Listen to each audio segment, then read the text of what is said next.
कदमवाडीतील doctor D Y. Patil medical college hospital and research इन्स्टिट्यूटच्या वतीनं जागतिक बेड वेटिंग डे निमित्त मार्गदर्शन शिबिराचं आयोजन करण्यात आलं होतं. मुलं झोपेत असताना अनावधानानं अंथरूण ओलं करतात.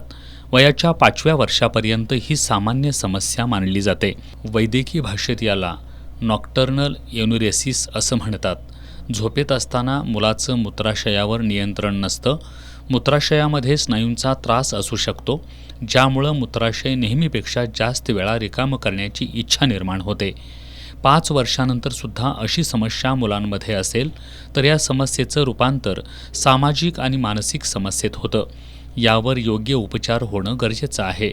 या समस्येविषयी जनजागृती करण्यासह वैद्यकीयदृष्ट्या मार्गदर्शन करण्याच्या उद्देशानं या शिबिराचं आयोजन करण्यात आलं होतं. मुलांमधील या समस्येबाबत पालकांनी घाबरून जाऊ नये. मुलांना या समस्येतून लवकर बाहेर काढणं शक्य असल्याचं अधिष्ठाता डॉक्टर राजेंद्र बी. नेरली यांनी सांगितलं. अवेअरनेस करायला पाहिजे की सगळ्या आईवडिलांना की बेड वेटिंग हा काय ॲबनॉर्मॅलिटी नाही आहे, हा काय रोग नाही आहे. आणि फार सारे मुलं ह्यांना 5 वर्षापर्यंत बेड वेटिंग प्रॉब्लेम असतो आहे त्यांना. पण 5 वर्षानंतर साधारण ते स्कूलला जायला सुरू करतात. त्या टाईमला हे प्रॉब्लेम सोशल प्रॉब्लेम होते.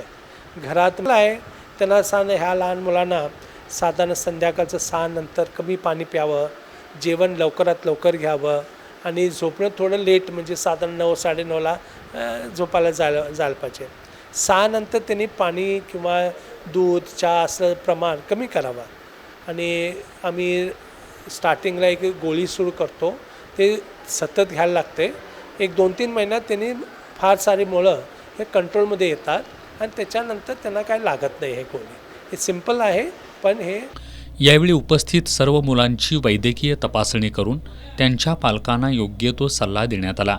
या शिबिराच्या आयोजनासाठी संस्थेचे अध्यक्ष डॉक्टर संजय डी. पाटील, उपाध्यक्ष आमदार सतेज पाटील, विश्वस्त ऋतुराज पाटील यांचं मार्गदर्शन लाभलं.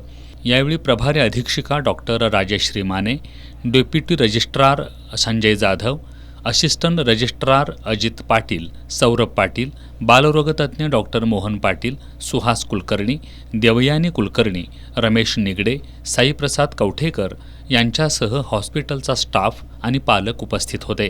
दरम्यान या शिबिराला उपस्थित मुलांच्या मनोरंजनासाठी जादूचे प्रयोग आयोजित करण्यात आले होते. त्याला मुलांनी चांगला प्रतिसाद दिला.